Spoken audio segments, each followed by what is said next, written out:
আমাদের সবচেয়ে বড় কাজ হচ্ছে আমাদের নিয়তকে বিশুদ্ধ করা।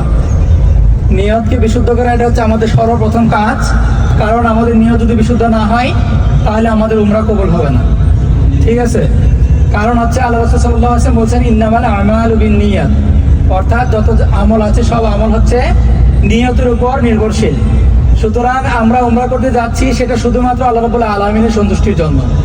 আবার রাসূল আকরাম সাল্লাল্লাহু আলাইহি ওয়াসাল্লাম বলছেন যে রমজান মাসে যদি কেউ উমরা করে তাহলে সে হজ করার মতো সওয়াব পাবে। ঠিক আছে? রাসূল সাল্লাল্লাহু আলাইহি ওয়াসাল্লামের সাথে হজ করার মতো সওয়াব পাবে।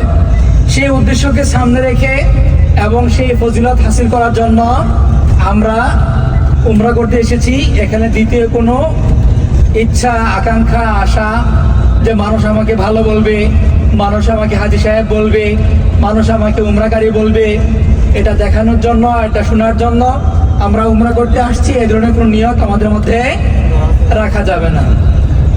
আমরা শুধুমাত্র আল্লাহ রাব্বুল আলামিনের জন্য আমল করব এবং উমরা যা করছি সেটা আল্লাহ রাব্বুল আলামিনের জন্যই করব, অন্য কারোর জন্য, অন্য কাউকে দেখানোর জন্য করব না।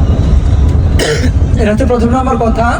দ্বিতীয় নম্বর কথা হচ্ছে আমরা সকলেই জানি উমরার রুকন হচ্ছে কয়টা? 4টা রুকন। প্রথম নম্বর রুকন যেটা আমরা করে ফেলছি সেটা হচ্ছে কি ইহরামের কাপড় পরিধান করা। তারপর আমরা এখান থেকে যাব সরাসরি মক্কায়, সেখানে গিয়ে আমরা বাইতুল্লাহতে 60টি চক্কর দেব, যেটাকে আমরা তাওয়াফ হিসেবে চিনি। এরপরে সাফা মারওয়াতে 60টি চক্কর দেব, যেটাকে আমরা সাই হিসেবে জানি। এবং পরিশেষে 4 নম্বর কাজ সেটা হচ্ছে আমাদের মাথা মুন্ডন করতে হবে অথবা মাথা চুল ছোট করতে হবে। রাসূল সাল্লাল্লাহু আলাইহি ওয়াসাল্লাম 3বার দোয়া করেছেন, যারা মাথার চুল মুন্ডন করবে তাদের জন্য 3বার দোয়া করেছেন, আর যারা চুল খাটো করবে তাদের জন্য 1বার দোয়া করেছেন।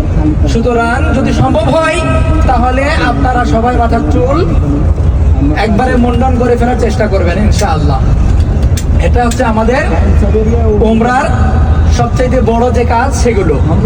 আর তাওয়াফ করার সময়ে আমরা যেহেতু আল্লাহ রাব্বুল আলামিনের ঘরের সামনে আসছি, সুতরাং আমাদের যত চাওয়া পাওয়া আছে, যত যা কিছু আছে সবকিছু আল্লাহ রাব্বুল আলামিনের কাছে আমরা চাইবো।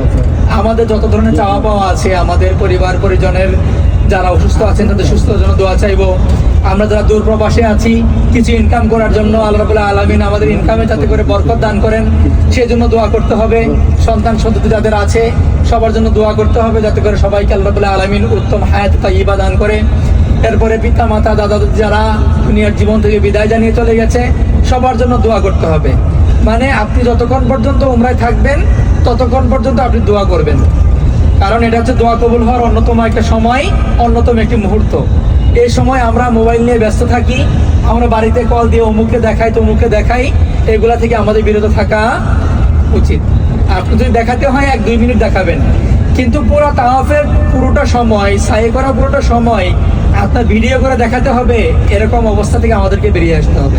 আল্লাহ রাব্বুল আলামিন আমাদের সবাইকে সুন্দরভাবে উমরা পরিপূর্ণ করে আবার সুস্থভাবে যাতে করে আমরা রিয়াদে পৌঁছতে পারি, আল্লাহ রাব্বুল আলামিন আমাদের সবাইকে সে তৌফিক দান করুন। আমিন।